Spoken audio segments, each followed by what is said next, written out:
Hi, my name is Lara. Welcome to my channel, Inner Goddess Guidance.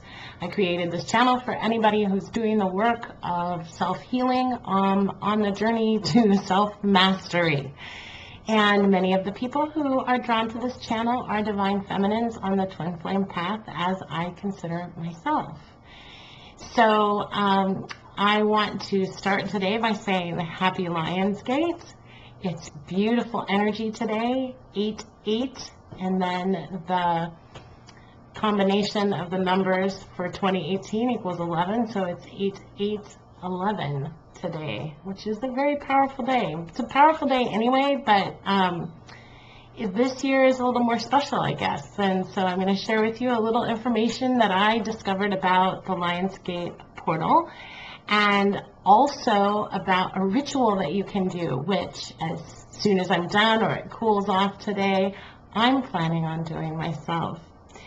So we'll get started. I am going to pin these articles that I found in the comments section so that you can refer to them or print them out yourself, especially the information about the ritual, because even though I'll walk through the steps of the ritual in case you want to do the ritual and maybe have it narrated, I don't know, or you want to tweak it for yourself, then you can do that, but you could also print it out as well.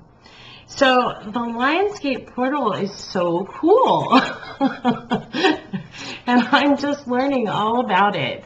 And I think that what is really special about this time is that evidently it is a gateway to the heavens and the higher realms, and the higher realms of consciousness.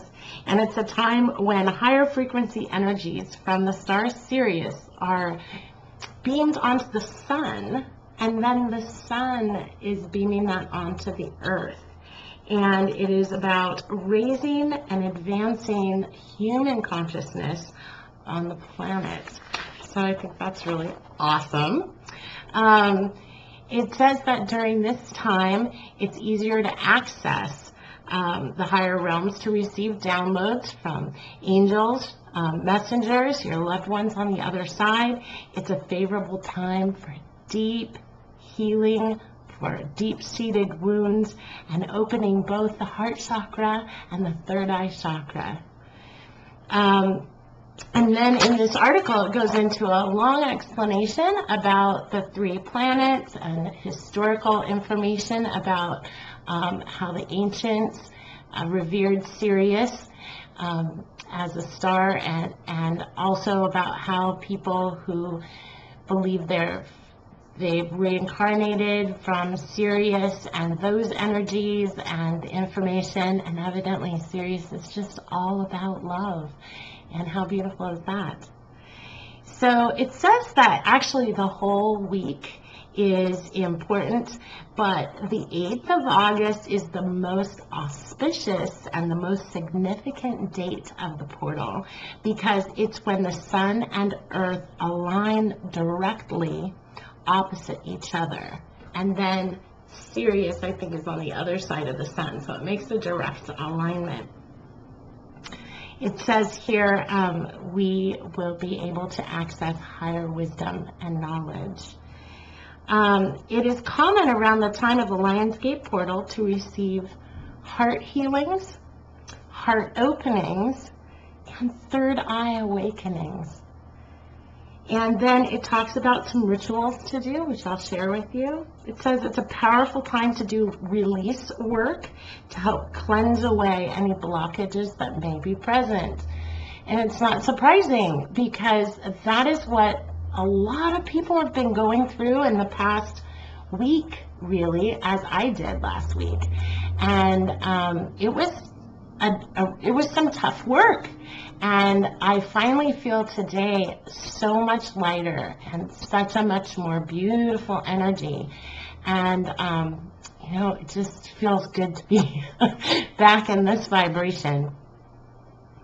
So it says that there is another chakra that's at the back of our neck, which is also being activated this year because of the special date 8811. And it's called the Cerebellum Chakra. It says it's extremely sensitive to psychic energies and empathic energies. So for those of us who are empaths, and there's a lot of us out here, it is going to be even more important, and we can do the ritual that I'm going to share with you does talk about how to sort of open that, access it, and then in the end of the ritual to close it up and protect it. So it's pretty exciting. It says the greater message for the Lionsgate 2018 is to embrace these empathic qualities and to think about how we can use them to help serve the planet. The energy from this Lionsgate is about honoring empathic gifts and knowing that they can be a source of strength rather than weakness. You know, I remember when I was a kid and I would feel everything way too much. And that sensitivity was not considered a strength. It was considered a weakness. Like I got told all the time, lighten up, you know, or why did I feel everything so greatly, especially the pain and anguish. And I was picking that up from other people, but I didn't know I was. I didn't know what was wrong with me. I thought something was very wrong. And now, of course, I understand it differently. It's because I'm an empath. And that's a beautiful quality to have, especially if we understand it and can strengthen it. And we can do so during this time. So it says here, you know,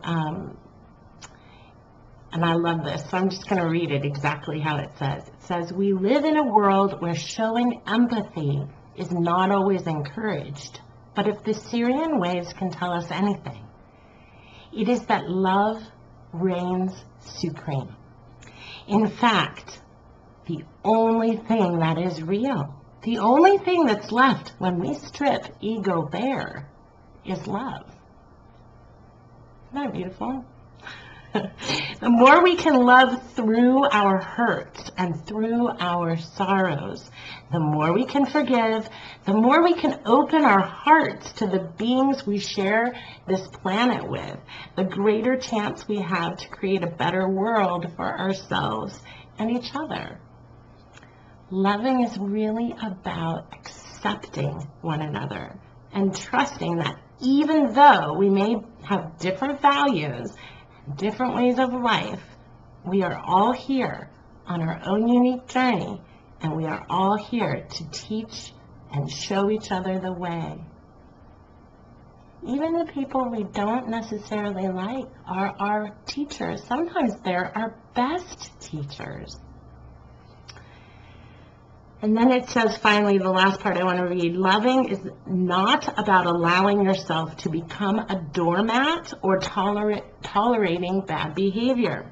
It is about acknowledging and accepting people for exactly who they are. It is about accepting without judgment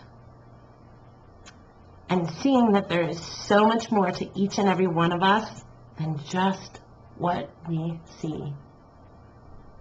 I love that so much. I think it's so true. And remember that ourselves are a part of that. So everything that is you know, said about reflecting out, that it's about accepting and acknowledging ourselves for who we are, that it's about understanding without judgment, right? Accepting without judgment of ourselves.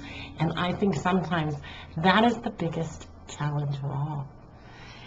Anyway, the last thing it talked about was that during this time, to protect the cerebellum chakra, cleanse it daily. And then it says to do this, simply allow warm water to hit the back of your neck and repeat the following mantra, or write your own. I kind of like writing your own because I think that when we write our own, we're owning it. It becomes more a part of us. So, it is safe for me to open my heart.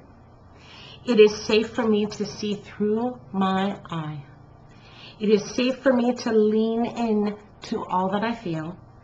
For when I do, I find my strength, I find my truth, and I find what I am guided to do. So, that is some information on the Lionsgate Portal, which, you know, this is the first year I've heard of the Lionsgate Portal. I heard about it last year, but I didn't do any research into it. I wasn't awakened to this journey yet, and one of the most beautiful parts of this journey is just how much I'm learning and opening up to all this information and connecting with the planets and with the earth and with all of you. It just feels amazing. So, I don't know. I thought that was really beautiful. I love learning about it. So the Lionsgate Portal ritual, again, I will put a link, and it goes into exactly what to do here. At the back of your neck, it says, is a powerful energy center or chakra known as the Cerebellum chakra. Take a few drops of essential oil and begin rubbing it into the back of your neck to stimulate and open this energy center. And then it suggests specifically sandalwood, lavender, or frankincense. So those three specifically are mentioned. If you have those, to use a drop of that. You don't need a lot. 1 drop of an essential oil is good. Massage the oil in, concentrating on the spot right near your hairline where you feel that slight dip. And as you massage, close your eyes and breathe deeply. The second step is relax your hands down into your lap. And with eyes still closed, imagine a swirling spiral opening at the back of your neck. Keep visualizing the spiral getting bigger and stronger. See it swirling and moving. Note what the color and texture it is.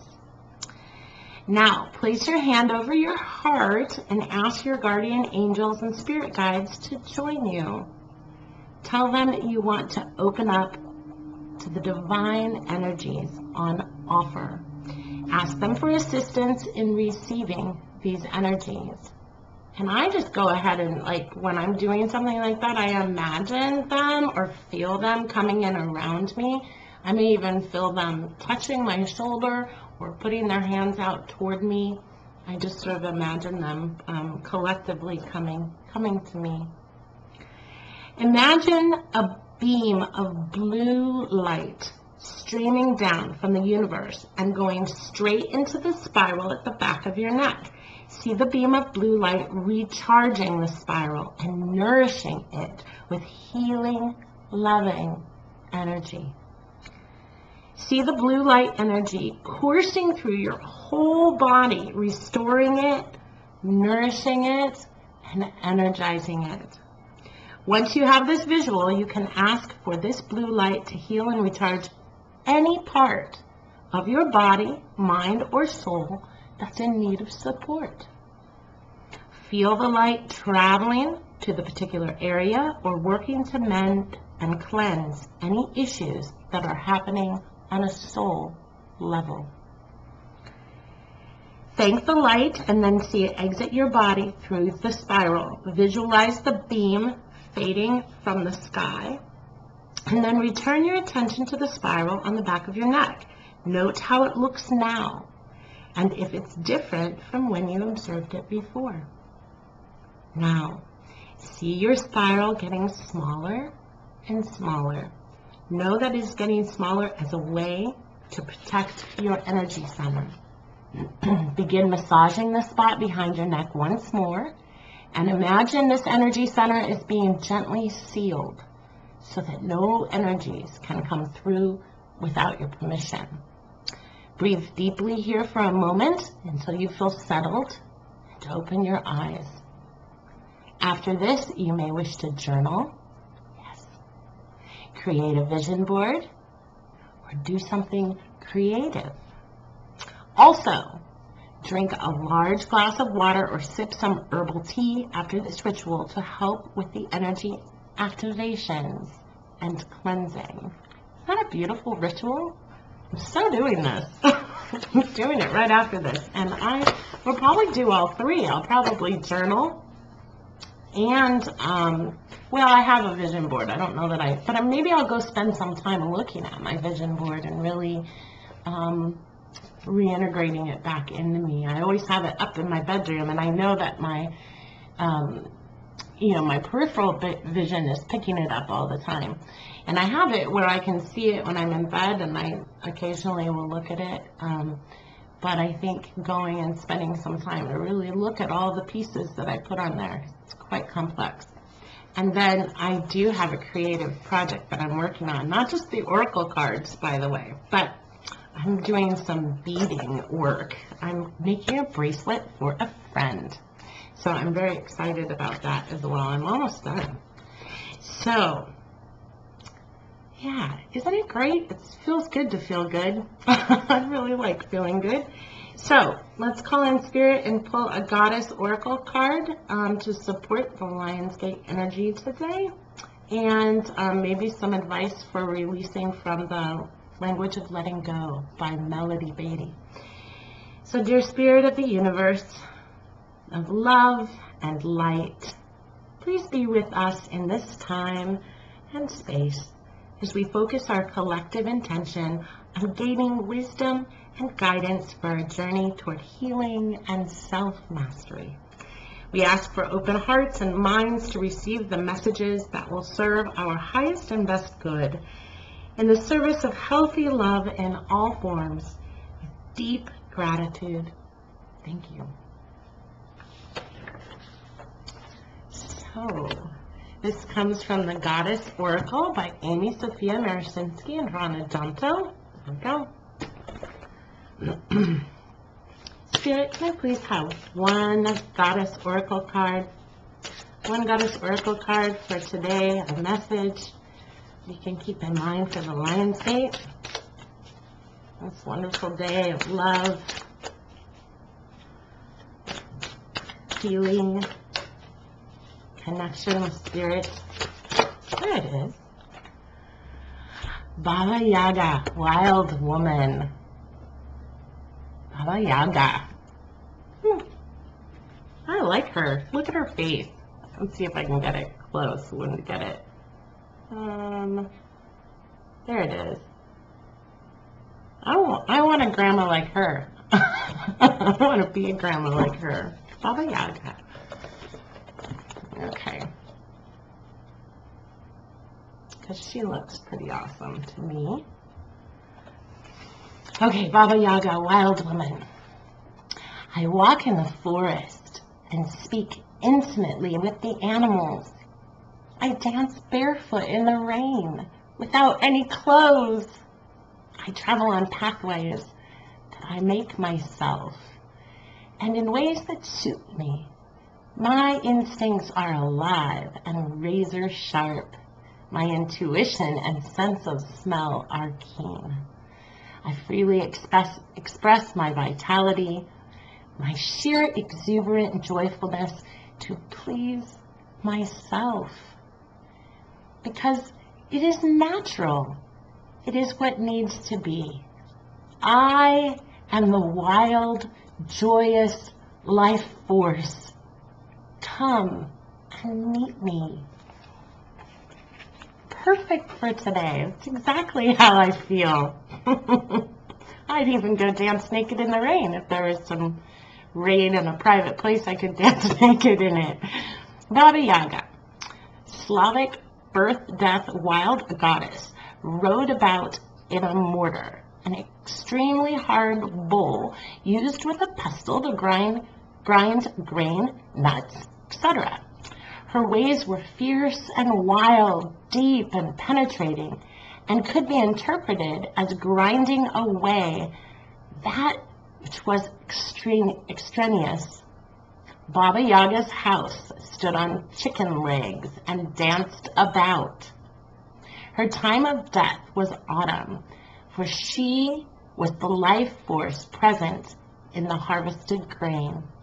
In Russia, this goddess was transformed into a witch who lived deep in the forest and 8 children. That was not nice to transform her that way. Baba Yaga flies into your life in her mortar to help you nurture wholeness by getting in touch with your wild woman. It is time to reconnect with the natural, the primal, the instinctual. It is time to shake out your hair, your body, and shake up your life. Have you banished your wild woman to the dungeon? Have you chained her, muzzled her, caged her, lest people find out you are not nice, neat, and clean? Free her. You need her. That wild woman is part of your joy, part of your vitality, part of your creativity. She is you, and you need every part of yourself in order to dance wholeness.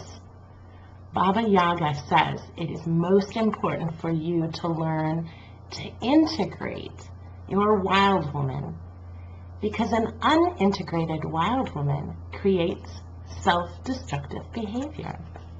The wildness is there and needs to be expressed. It's your choice whether to express it creatively or destructively. You know what? The ritual is so short, I'm going to go ahead and read it. Because that would be cool, right? To do the first one for the activations, and then maybe later when it gets dark out, have a little wild woman ritual with, you know, have fun. Okay. Ritual suggestions. Find a time and a place when and where you will not be disturbed.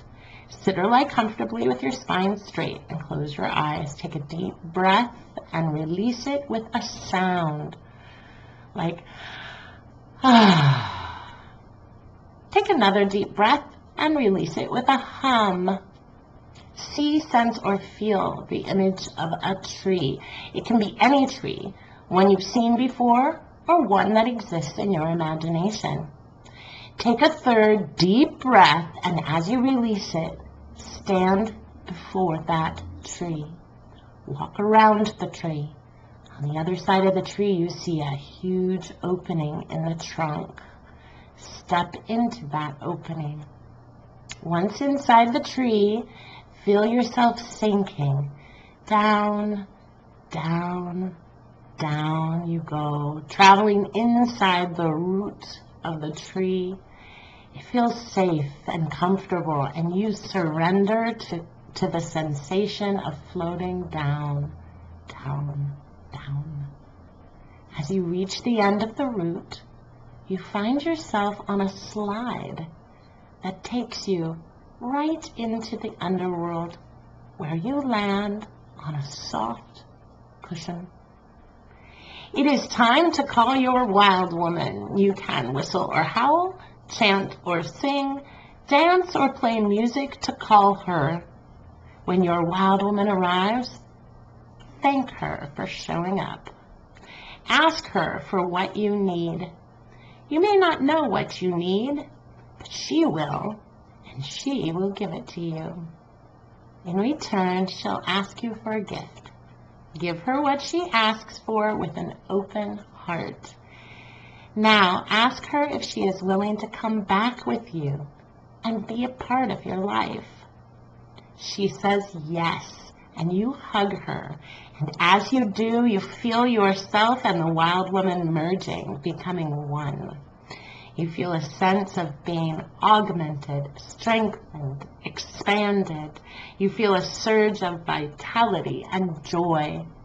Now it is time to come back. Return to the tree root. Sense yourself floating up, up, up, feeling refreshed, energized, renewed, revitalized. Up, up, up, until you reach the inside of the trunk of the tree. You step out and take a deep breath. And as you release it, return to your body. When you feel ready, open your eyes. Welcome back. I love that. So doing that. You know, I have somewhere a little charm that I thought, oh, so many years ago. And it's this funny little figure with its arms kind of going all akimbo and its legs akimbo. And I think it's sort of a naked figure with breasts on it.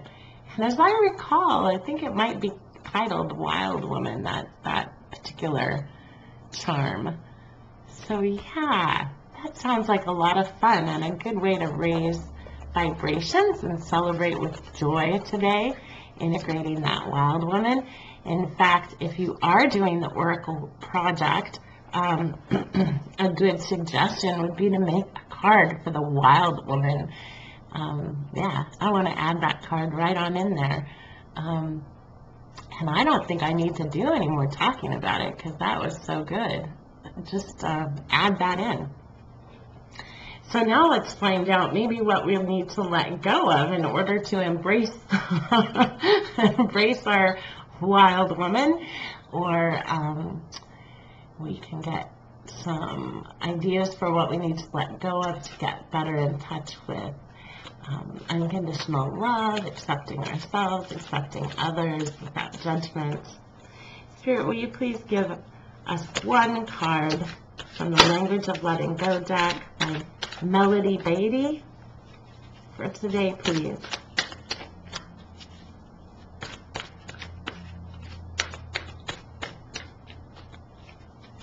Oh, okie dokie. Sorry, it fell on the floor.